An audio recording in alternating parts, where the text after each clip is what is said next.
Hey guys, and welcome back to our channel 1-2-Step. In this tutorial, we're gonna look at how to download games in Steam. Now let us begin. Well, as you can see, this right here is the interface of the application, and I have already added my account. In case you have not done that, well, worry not, we have created a tutorial regarding that as well. Now let's simply look at how to download the games. Initially, you will be in the store page. This is the page that you should be in.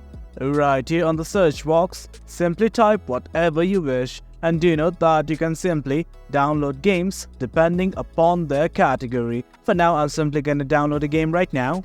Well guys, as you can see, this is the game that I want to download. So I'm just gonna click on it. And guys, this is it. Simply scroll down and click on this play game button right here. It's gonna ask you where you want to install the game. Simply select the drive and hit on install. That is it guys. As you can see on the bottom of the screen, the game is being downloaded. That's the gist of it guys. That's how we download a game in Steam. Hope you guys found this video informative, and for more content like this, do remember to hit like, share and subscribe. Your support fuels us. Until next time, thank you.